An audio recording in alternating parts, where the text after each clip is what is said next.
EU incentivizes small electric cars with super credits. To boost adoption, the European Union is creating a new vehicle category, the M1E, specifically for small, EU-made electric cars, accompanied by incentives designed to accelerate EV adoption. This move comes as the EU revises its approach to phasing out combustion engines, now allowing them to remain on sale past 2035 under certain conditions. The new framework isn't a retreat from electrification. It's a strategic adjustment to make EVs more accessible and ensure a smoother transition. The M1E category.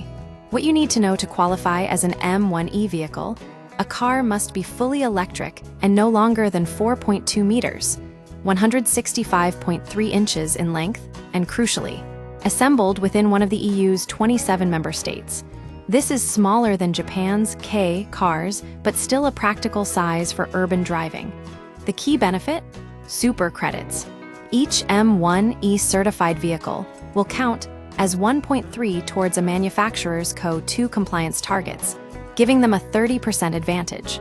These rules will be frozen for 10 years, giving automakers the stability to invest in developing these smaller EVs. This provides a strong incentive for vehicle manufacturers to produce and commercialize higher volumes of small electric vehicles, with an expected indirect positive effect also on the affordability of these vehicles.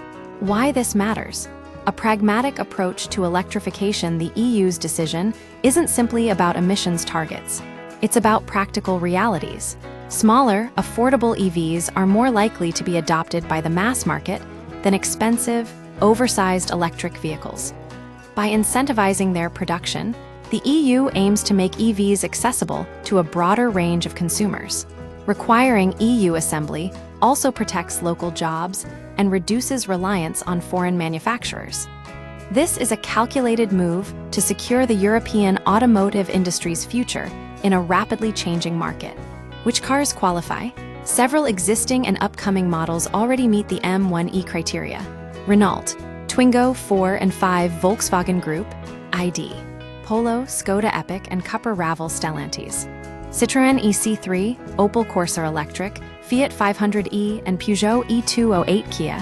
EV2, built in Slovakia, models assembled outside the EU, such as the Hyundai Inster or Mini Cooper, do not qualify. This highlights the EU's deliberate focus on local production. Looser compliance. Banking and borrowing emissions credits beyond the M1E category, the EU is further easing compliance by allowing automakers to bank and borrow emissions credits over 3-year periods. This flexibility avoids strict annual targets, giving manufacturers more breathing room to meet the overall 90% CO2 reduction goal by 2035. The remaining 10% can be offset using e-fuels, biofuels, and low-carbon steel.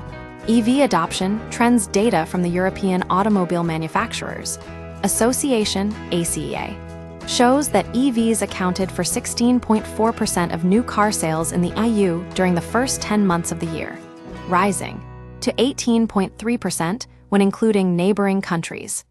These figures suggest that electrification is gaining traction, but further incentives are needed to accelerate progress. The EU's move to incentivize small, affordable EVs is a calculated step toward a more realistic and sustainable transition. By combining financial incentives with regulatory flexibility, the EU hopes to drive EV adoption without abandoning the automotive industry to unrealistic targets.